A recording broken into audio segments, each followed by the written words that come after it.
माँ मुझे पैसे दो ना, आइसक्रीम खरीदूंगा। ये लो बेटा। बच्चे अपने माता पिता से पैसे लेकर आते और मुकेश को चारों तरफ से ऐसे घेर लेते जैसे फूल को तितलियां घेर लेती हैं। मुकेश बच्चों को आइसक्रीम देकर उनसे पैसे लेकर अगली गली की ओर बढ़ जाता।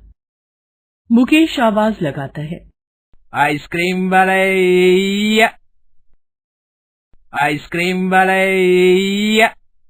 इसी तरह से मुकेश की जिंदगी की गाड़ी चल रही थी, लेकिन आइसक्रीम बेचकर मुकेश और उसके परिवार का गुजारा किसी तरह ही हो पा रहा था। उसके परिवार में उसकी पत्नी और एक बेटा था जो अभी बहुत छोटा था। एक दिन मुकेश जब दिन भर गर्मी की तपती धूप में आइसक्रीम बेचकर घर लौटा तो उसके बच्चे ने उसे आइसक्रीम खिलाने के लिए कहा, लेकिन आइसक्रीम तो खत्म हो चुकी थी। मुकेश ने बेटे से कहा कि वो उसे कल आइसक्रीम जरूर लाकर देगा, लेकिन बच्चा जिद करने लगा और कहने लगा कि उसे अभी आइसक्रीम चाहिए। बच्चे की जिद पूरी करने के लिए मुकेश आइसक्रीम लाने के लिए घर से बाहर निकला, लेकिन दुकानों पर महंगी आइसक्रीम मिल रही थी और मुकेश की जेब में पैसे नहीं थे। दिन भर जो उसने कमाया था उससे मुकेश रात के खाने के लिए राशन ले आया था। भारी मन से मुकेश खाली हाथ घर लौट आया। मुकेश का बेटा आइसक्रीम खाने की जिद करके रोने लगा और रोते रोते सो गया। रात को खाना खाकर जब मुकेश और उसकी पत्नी सोने के लिए बिस्तर पर लेटे तो मुकेश को नींद नहीं आ रही थी। वो मन ही मन सोचने लगा कि ऐसे काम का क्या फायदा कि मैं अपने बच्चे को आइसक्रीम भी नहीं खिला पाया। ये सोचकर मुकेश उदास हो गया और सोने की कोशिश करने लगा। काफी देर बाद उसे नींद आई। सुबह जब मुकेश की आंख खुली तो उसका पूरा बदन दर्द से टूट रहा था और उसे तेज बुखार भी था। मुकेश बिस्तर से भी नहीं उठ पा रहा था। बिस्तर पर लेटे हुए उसने अपनी पत्नी को आवाज लगाई, अरे सुनती हो? जी आती हूँ। मुकेश की पत्नी उसकी आवाज सुनकर उसके पास आती है। क्या हुआ जी? मुझसे उठा नहीं जा रहा है, तबीयत ठीक नहीं लग रही है। मुकेश की पत्नी उसके सिर पर हाथ रखती है तो मुकेश का सिर गर्मी से तप रहा था।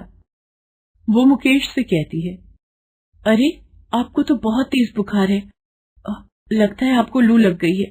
गर्मी में सारा दिन आप धूप में खड़े रहते हैं, इस वजह से आपकी तबीयत खराब हुई है। आप लेटे रहिए, मैं आपके लिए दवाई लेकर आती हूँ। लेकिन उसके पास तो दवाई के लिए भी पैसे नहीं थे। मुकेश की पत्नी पड़ोसी से कुछ रुपए उधार लेकर मुकेश के लिए दवाई ले आती है और दिन भर मुकेश की सेवा करती है। मटके के ठंडे पानी से उसके सिर पर पट्टी करती है। मुकेश को ठीक होने में 2-3 दिन लग जाते हैं। बुखार से ठीक होने के बाद मुकेश काफी कमजोर हो गया था, लेकिन फिर भी काम पर जाने के लिए वो नहा धोकर तैयार हो गया। वो घर से निकलने ही वाला था कि उसकी पत्नी ने कहा, आज काम पर मत जाइए, आप बहुत कमजोर हो गए हैं, आज आप घर पर आराम कीजिए। घर पर आराम करने से रोजी रोटी कैसे चलेगी? काम पर तो जाना ही पड़ेगा। तुम चिंता मत करो, मैं आज जल्दी आ जाऊंगा। इतना कहकर वो अपना आइसक्रीम का बक्सा लेकर निकल पड़ा और उसी स्कूल की तरफ चल पड़ता है जहां वो आइसक्रीम बेचा करता था। लेकिन उस दिन मुकेश की जगह पर कोई दूसरा आइसक्रीम वाला पहले से वहां खड़ा था और स्कूल की छुट्टी होते ही बच्चे दूसरे आइसक्रीम वाले से आइसक्रीम खरीदने लगे। मुकेश समझ गया कि 3 दिन यहाँ न आने की वजह से ये सारा नुकसान हुआ है। स्कूल से निराश होने के बाद मुकेश शहर की गलियों की तरफ गया। वहां भी मुकेश के आइसक्रीम की बिक्री कम ही हुई। नए आइसक्रीम वालों ने गलियों में आना शुरू कर दिया था। इस तरह से उस दिन मुकेश की कमाई बहुत कम हुई थी और दूसरे दिन भी वही हुआ जिसका मुकेश को डर था। उसकी बीमारी ने उससे उसके ग्राहकों को दूर कर दिया था। आइसक्रीम बेचकर मुकेश का गुजारा नहीं हो पा रहा था। अगली सुबह मुकेश नहा धोकर गांव चला जाता है।